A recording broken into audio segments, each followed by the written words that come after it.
They say Hollywood is built on smoke and mirrors, picture-perfect scripts, polished personalities, carefully curated legacies. And Ron Howard. He seemed like the gold standard. The smiling redhead who grew up on America's front porch in the Andy Griffith Show, then matured on Happy Days, only to transform into one of the most bankable directors in modern cinema, Oscar-winning, drama-free, the industry's golden child. But even beneath the calmest surface, tension can lurk. Because behind every beloved icon is a moment, or a person, that left a scar, that fundamentally shifted how they worked, who they trusted, and what they believed about the people around them. For Ron Howard, that person wasn't some paparazzi nightmare or scandal-laced co-star. It was someone woven directly into the very fabric of his childhood, a frequent scene partner, an icon in her own right, who made young Ron feel colder on set than anywhere else in the world. Frances Bavier, the woman millions adored as Aunt Bee, was a saccharine staple of primetime Americana. On screen she buzzed around the Mayberry kitchen baking pies and slipping in gentle wisdom to a father and son doing their best to hold on to a quiet kind of peace. To viewers she was affection incarnate, but Ron saw through it, or rather, he felt through it. Because even at 5 years old, he could recognize when someone wasn't acting anymore. She wasn't the character, not with him. There was always a chill in the air when she entered the frame, not in the lines she delivered, which were warm, even maternal, but in the silences between takes, in the stern glance when he didn't hit his mark fast enough, or in the way she brushed straight past him when walking off set without as much as a word. She was never cruel,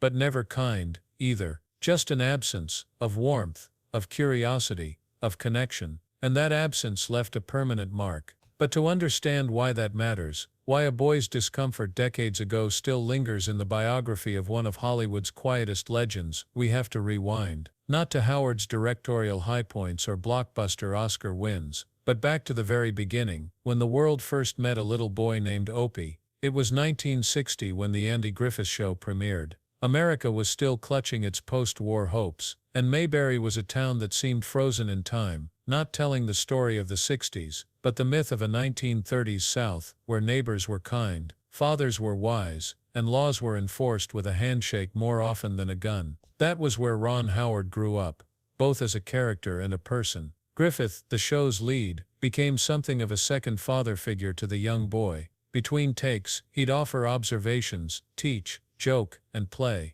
Don Knotts, who portrayed the bumbling but lovable Barney Fife, cracked jokes to ease tension and charmed every room. It was a set alive with camaraderie, except for one corner. Frances Bavier, easily 20-plus years older than her closest colleague, wasn't unfriendly with everyone. She respected Griffith's authority as the star and the de facto leader, and she had cordial, if distant, relationships with older castmates. But with Ron, something was different. Maybe it was generational, maybe it was personal, maybe it was simply the strain of being an intensely private woman shoved onto the most public of stages. But to Howard, all he knew was this: she didn't like him. He didn't need her to say it. Children can feel the energy adults fail to mask, especially in spaces where pretending is part of the job. Ron didn't just sense Bavier's distance, he braced against it daily. For every jar of fake pickles he had to eat during a dreadful scene, there was also her tight-lipped silence when he tried to ask a question, or just smile her way. Even when she played his TV aunt, arms outstretched, face beaming, something remained clenched behind her eyes. It was acting. Pure, surgical acting.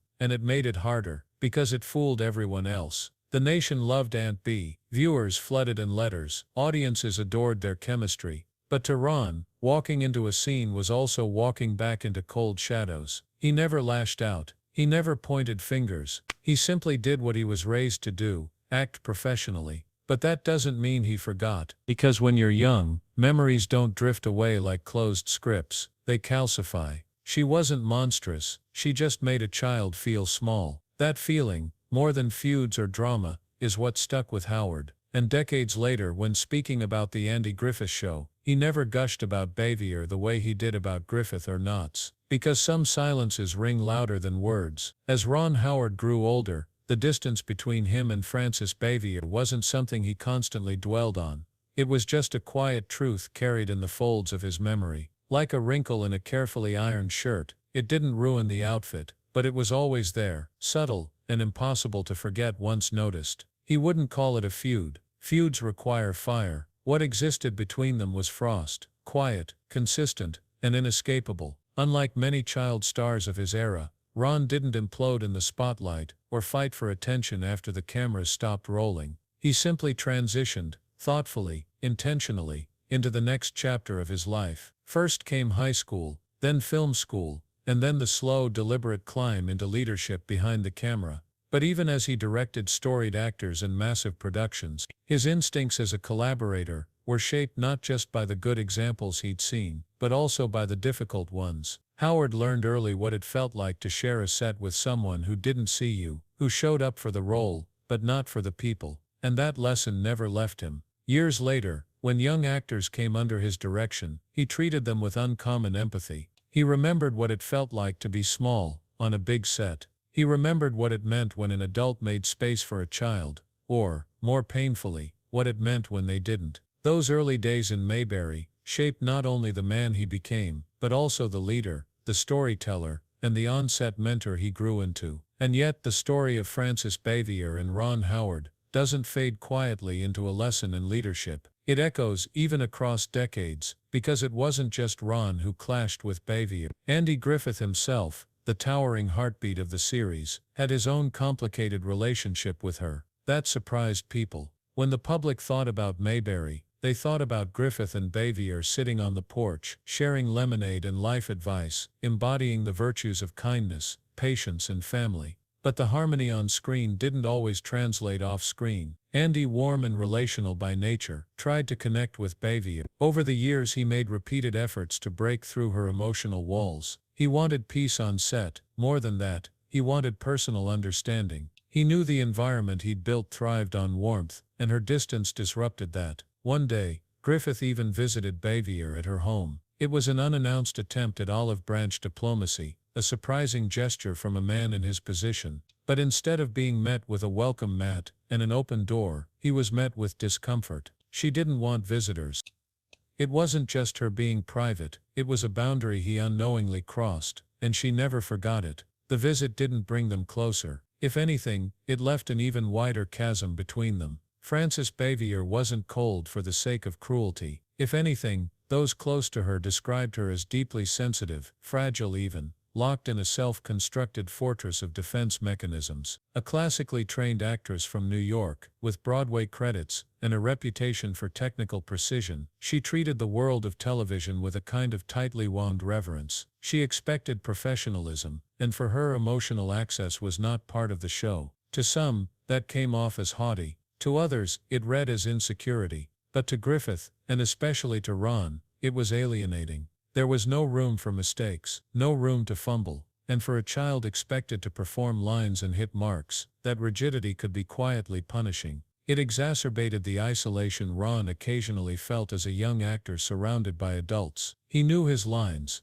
and he knew how to earn laughter from a studio audience, but even he couldn't figure out how to melt Aunt B. Cast and crew often buffered that tension. Don Knotts was a balm on set, energetic, spontaneous, and deeply kind-hearted. He welcomed Ron like a little brother, showing him a kind of goofy affection offsetting Bavier's formality. Even guest actors, some of whom observed Bavier's cool distance, would often pull Ron aside to encourage him, making sure that the weight of one person's withdrawal didn't overshadow the love coming from others. Still, the shell Bavier wore was impermeable. She came to work, delivered excellence, and left. Interactions were transactional. That left people guessing, crafting their own narratives about why she was the way she was. Some assumed she'd grown bitter from years of thankless roles or disappointments in love. Others thought she carried old wounds from the stage world, where sharpness was mistaken for strength. Even after the show ended, the wounds remained. Bavier retired early, fading into the quiet life she always seemed more comfortable with, alone, away from the limelight,